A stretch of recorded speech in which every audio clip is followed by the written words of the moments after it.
राधे। जय श्री कृष्ण। माँ लक्ष्मी की कहानी।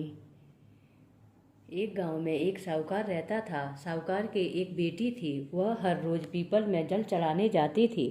पीपल के वृक्ष में से माँ लक्ष्मी प्रकट होती और चली जाती। एक दिन माँ लक्ष्मी ने साहूकार की बेटी से कहा, तू मेरी सहेली बनेगी? तब लड़की ने कहा, मैं अपने पिता से पूछ कर आती हूँ। साहूकार की बेटी ने घर आकर अपने पिता को सारी बातें कह दी और उसके पिताजी बोले, वह तो माँ लक्ष्मी है, अपने को और क्या चाहिए, तू लक्ष्मी माँ की सहेली बन जाना। दूसरे दिन वह लड़की फिर गई। तब लक्ष्मी जी पीपल के पेड़ से निकल कर आई और कहा, सहेली बन जा।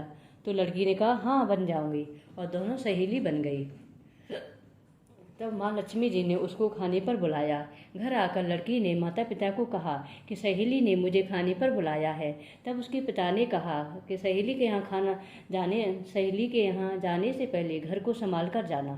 तब वह लक्ष्मी जी के यहाँ खाना खाने को गई तो लक्ष्मी जी ने उसे साल दुसाला ओढ़ने के लिए दिया, रुपए दिए, सोने की चौकी दी, सोने की थाली में 36 प्रकार का भोजन दिया। जब वह खाना खाकर जाने लगी तो लक्ष्मी जी ने उसका पल्ला पकड़ लिया और कहा कि मैं भी तेरे घर आऊँगी। तो उसने कहा कि हाँ आ जाना, और वह घर आकर चुपचाप बैठ गई। तब उसके पिता ने कहा, बेटी तू सहेली के यहाँ खाना खाने गई थी और उदास क्यों बैठी है? तो उसने कहा, पिताजी मेरे को तो लक्ष्मी जी ने इतना कुछ दिया, अनेक प्रकार के भोजन कराए, परंतु मैं कैसे कराऊंगी, अपने घर में तो कुछ भी नहीं है। तब उसके पिताजी ने कहा कि गोबर मिट्टी से चौका लगाकर घर की सफाई कर ले, 4 मुख वाला दीपक जलाकर लक्ष्मी जी का नाम लेकर रसोई में बैठ जाना। लड़की सफाई करके लड्डू हाथ में लेकर बैठ गई। उसी समय एक रानी नहा रही थी। उसका नौलक्खा हार चील उठाकर ले गई और उसके घर में नौलक्खा हार डाल गई और उसका लड्डू ले गई।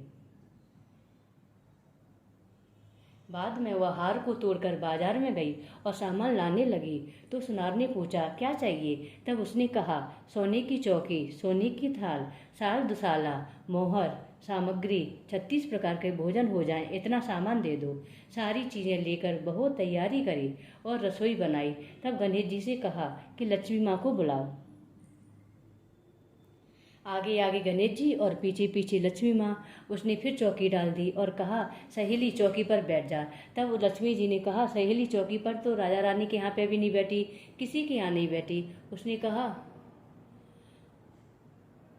कहा कि मेरे यहाँ तो बैठना पड़ेगा। फिर लक्ष्मी जी चौकी पर बैठ गई। तब उसने बहुत खातिर की, जैसी लक्ष्मी माँ ने की वैसे ही उसने की। लक्ष्मी जी उस पर बहुत खुश हुई। घर में खूब रुपया, धन दौलत, पैसा। और साहूकार की बेटी ने कहा, मैं अभी आ रही हूँ, तुम यहीं बैठी रहना। और वह चली गई। लक्ष्मी जी गई नहीं और चौकी पर बैठी रहीं। उसको बहुत दौलत दिया। हे लक्ष्मी माँ, जैसे तुमने साहूकार की बेटी को दिया वैसे सबको देना।